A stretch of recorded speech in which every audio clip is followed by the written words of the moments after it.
Llegamos al final de la mesa de este miércoles. Pero tenemos tiempo para un tema más. El domingo pasado, en ocasión de la fiesta electrónica La Terraza, en el predio de la Rural del Prado, se instaló por primera vez en Uruguay un laboratorio móvil para que los asistentes pudieran verificar la composición de la droga que tenían en su poder e informarse sobre los riesgos de consumirla. La idea fue implementada entre los productores del evento y la Asociación Civil Pro Derechos, que trabaja en estrategias de reducción de daños en el consumo de drogas. Al finalizar la actividad, se habían analizado 135 muestras, entre las cuales había pastillas, LSD, cocaína y ketamina. A su vez, según se supo, se emitieron 4 alertas por la presencia de drogas con componentes tóxicos, una información que se divulgó en las pantallas gigantes instaladas en la pista. Hablamos el lunes aquí en Perspectiva con Florencia Lemos, integrante de Pro Derechos, que dijo que este tipo de iniciativas va en línea con la estrategia de reducción de daños que el gobierno impulsa. El uso de drogas está en nuestras sociedades y tenemos, a través de la prohibición y el prohibicionismo, no nos ha dado los resultados de tener un mundo libre de drogas. Las personas siguen utilizando drogas, entonces lo mejor es aceptar esa realidad. Y más en estos contextos que muchos... ¿Cómo vieron este episodio? Bueno, primero, desde el punto, digamos, desde la sociología, por así decirlo, qué revolución silenciosa que está viviendo en Uruguay con este tema. Digo silenciosa porque la noticia pasó un poco por así nomás, pero imaginen, hace 25 años, por ejemplo, la revista Sábado Show cerraba sus entrevistas preguntándole a las figuras que entrevistaba. Me gustaría que nos des un mensaje para no a las drogas, digamos. Esa era la pregunta de cierre.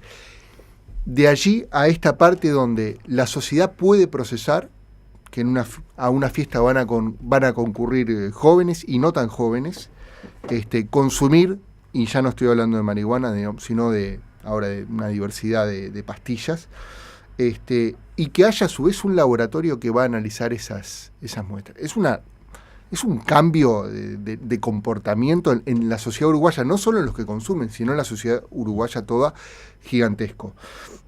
Segundo tema, la adulteración de sustancias sistemática es una de las peores caras de un mercado no regulado de drogas. La droga, tanto las legales como las no legales, no son inocuas, son nocivas en general, sobre todo si hay un consumo en exceso. En algunos casos ni siquiera tiene que ser en exceso para que sea nociva. Pero sigo creyendo que el narcotráfico, por supuesto, mata muchísimo más que la droga, por lo cual me parece mucho mejor una estrategia. Primero que además el consumo no está penalizado, por eso esto es posible. Claro, el consumo no es delito. El consumo no es delito, por eso esto es posible, y me parece como camino mejor y que vale más la pena intentar que el camino puramente prohibicionista y represivo. Yo me parece interesante, por otra parte, confrontar posiciones como para poder, de alguna manera, enriquecer el concepto de debate. Yo creo lo contrario, yo creo que se transmiten mensajes, hay que entender que los jóvenes se mueven en una sociedad en base a los señales que se van, los mensajes que se comunican, y eso lo toman como tal, y hay en cierta medida un favorecer, una disminución en la percepción del riesgo que está detrás de todo esto, porque cuando se hacen estas cosas, en cierta medida se está dando a entender que se puede, que está permitido. Si no, no estarías haciendo eso. Es decir, el concepto de disminuir el riesgo, por otra parte, que está bien, es cierto, en estas llamadas drogas de diseño, por el cual no son naturales, sino que tienen componentes, son fabricadas a nivel de laboratorio, hay adulteración y por lo tanto hay sustancias que tienen mayor daño, mayor neurotoxicidad y por lo tanto afectan más al sistema nervioso central y al organismo en varios aspectos. Particularmente en el caso del éxtasis al hígado, por ejemplo, es uno de los aspectos que puede llevarte a la muerte porque te levanta la temperatura del organismo hasta 43 grados centígrados, eventualmente en un episodio agudo con la ingesta de este tipo de drogas. Pero lo importante es entender ese aspecto. Y se entiende que esto forma parte de la campaña para reducir riesgos, y en realidad me parece que el mensaje es equivocado. Es decir, la clara señal es por el contrario, prevenir para evitar que las drogas estén disponibles y que se consuman. Y en el caso del combate al narcotráfico, yo creo que esto, la realidad lo va a estar demostrando. Es hasta ingenuo pensar que muchas de estas medidas pueden ser efectivas en un combate al narcotráfico. El combate al narcotráfico real viene con una buena campaña de prevención y educación para que desde las bases se vaya construyendo el rechazo y la toma de distancia con el consumo de drogas. ¿Qué dicen los demás? Bueno, en primer lugar, yo por lo general apoyo la estrategia de la Asociación Pro Derechos y creo que la estrategia de mitigar un daño que fue iniciada hace mucho tiempo por la ONG El Abrojo en barrios marginales es una estrategia interesante y adecuada, siempre y cuando no sea una estrategia final.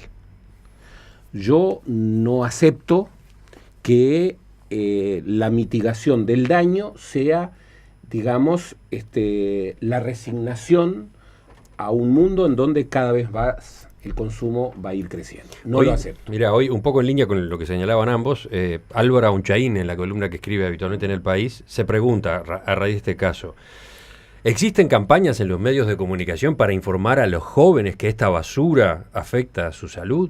¿Se colocan grandes carteles de advertencia en el predio del evento? ¿Hay alguien en el sistema político y educativo que explique a los consumidores que con esta simpática costumbre están haciendo el caldo gordo a los narcotraficantes? ¿Tenemos que aceptar pasivamente que los muchachos deban empastillarse para escuchar música? ¿Tanto celo en retirar la sal de las mesas de los boliches y tan poco en prevenir este ilícito masivo? Totalmente de acuerdo. Totalmente de acuerdo. Nosotros, y en esto yo creo que, lamentablemente, con buenas intenciones, pero el gobierno ha entrado en confusión. El gobierno ha entrado en confusión y las señales son confusas.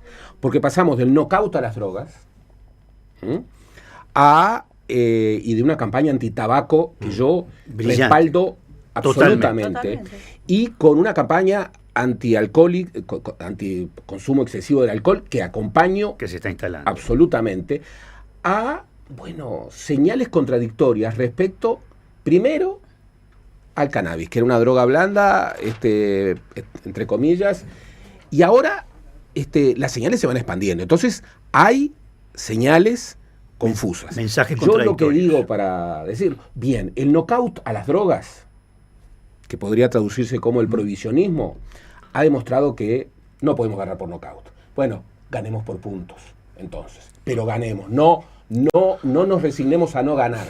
Y para ganar, la estrategia que reclamaba Álvaro, que es una campaña firme de educación lo que yo señalaba y de advertencia respecto a que el consumo es malo y que el consumo hace daño, no debemos renunciar a ese objetivo. Teresa, te queda la palabra final. Parafraseando al periodista Alfredo Leuco, no hay droga buena.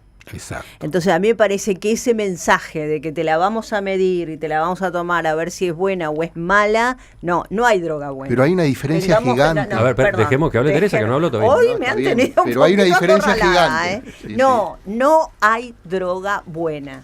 Que vos me digas, bueno, para que no se mueran 5 como se murieron el otro día en Costa Salguero, bueno, pero no es ese solo el tema, porque ahí tiene que ver con cómo das tú los mensajes y cómo lo comunicas. Si tú el mensaje que das es, bueno, te lo controlo con el laboratorio para ver si lo tomás o no lo tomás.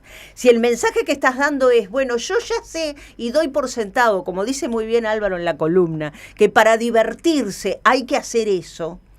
Entonces, realmente me parece que es como una especie de aval a que para poder divertirte, para escuchar música, para estar bien, tenés que estar consumiendo y tenés que estar drogado. Y a mí eso me parece terrible como mensaje. Me parece que el mensaje no tiene que ser ese. No soy ingenua, no es que crea que... Es más, si vamos a discutir el tema de la droga en general, yo soy de las que pienso que hay que Digo, hay que darle la batalla al narcotráfico, pero eso implicaría un acuerdo a nivel de Naciones Unidas diciendo, bueno, se acabó la ilegalidad y bueno, y ahí se termina el negocio. Pero el tema está en que realmente me parece que este mensaje es como un doble mensaje. Te dejo, pero no te dejo, lo hago, pero no lo hago. Y no hay puesta una campaña real, ahí comparto plenamente, una prevención real en las escuelas, no solo en los medios de comunicación, en todos lados, explicando barrios, realmente el daño. Centros educativos. Exactamente. Exacto, el club, el daño tremendo que hace esto, porque ¿qué pasa? Digo, una vez que se entra, y yo no estoy diciendo que no haya predisposiciones psicológicas, caracterológicas, etcétera, para volverte adicto o no, pero digo, una vez que se entra, es muy difícil salir y se producen destrucciones históricas, familiares, personales, de todo tipo. Entonces, y todos conocemos historias de ese tipo, porque lamentablemente está muy difundido. Pero porque no son además todos los vivimos casos, Teresa. en No son una todos los sociedad casos. con doble moral. Dice En uno una de a los ver. mensajes, el control de sustancias en una fiesta como esta es iniciativa privada, no mezclen responsabilidades. No, bueno, pero perdón, digo, la Intendencia, apoyó la Sí, iniciativa, hubo una serie de cosas. No, y hay otro elemento importante. Se venden, se ofrecen. Claro, exacto. Yo me pregunto si ahí no se está cometiendo un delito. Por Yo eso yo también. Yo también, Sí, sí. claro. Se Una está pregunta es metiendo. que- ¿Dónde las compraron?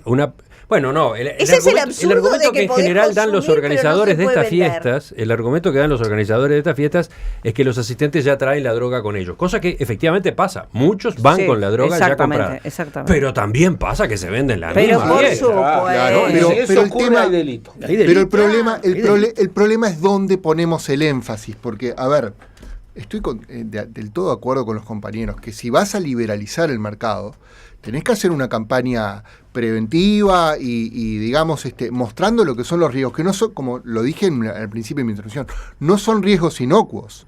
Por supuesto que hay que hacer como se ha hecho con el tabaco y como se está haciendo con el alcohol. Absolutamente, no puede ser un viva la pepa, porque realmente no son sustancias inocuas. Ahora, ¿cuál es el riesgo mayor? O sea, invito, por ejemplo, que se mire el reportaje en La Diaria a los expertos que estuvieron en este tema de la fiesta. La diferencia entre consumir sustancias adulteradas y no adulteradas es gigantesca. Ese es el primer punto. Y segundo punto, la sociedad se está acostumbrando y lo está viendo con las experiencias micro cada día, que hay consumidores y consumidores. Hay consumidores de marihuana y hay consumidores de marihuana, es decir, unos que fuman todos los días y no pueden parar de fumar, y otros que se fuman un porro un fin de semana sin ningún problema y vuelven a hacer su vida y no tienen problemas de vínculos sociales.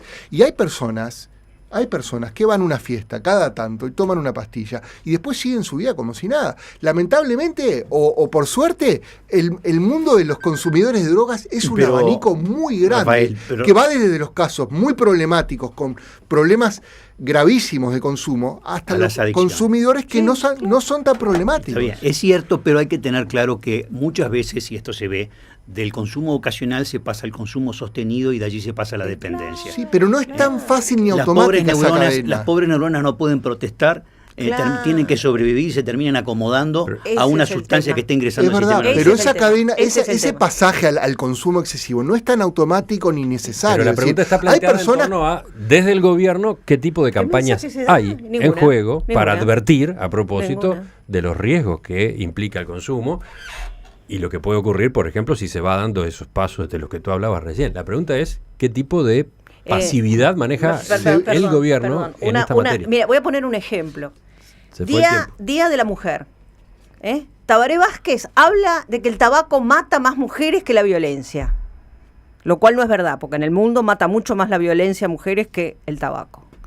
Entonces digo, ¿dónde se están poniendo los énfasis? Porque hacemos campaña de tabaco, hacemos campaña de alcohol, no hacemos campaña sobre estas sustancias que todos sabemos que en distintos niveles, porque en un nivel es la coca, en otro nivel es me sale Paco, la pasta base, digo, sí. etcétera. Entonces digo, me parece que estamos como teniendo un doble discurso acá, un doble, es decir, porque hay gente, además, yo decía, conocemos, ¿no? Hay gente en determinados niveles sociales, porque acá no estamos hablando solo del consumo de la pasta base en los barrios, en determinados niveles sociales, el tema de la droga sintética y el tema de la cocaína está totalmente aceptado y está todo bien, y al contrario, sos bien cool si lo haces. Los mayores resultados te van a venir siempre con prevención y educación. 10 de la mañana y 10 minutos.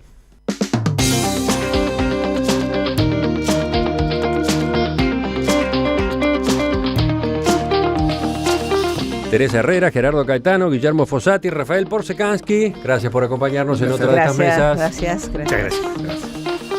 Pasadísimos de la hora, vamos a las noticias que trae Romina Andrioli y después seguimos en perspectiva hasta las 11. Entre otras cosas, ubicándonos en la ventana al futuro. Vamos a hablar de ciencia y tecnología y vamos a hablar de ejemplos concretos de investigación en Uruguay.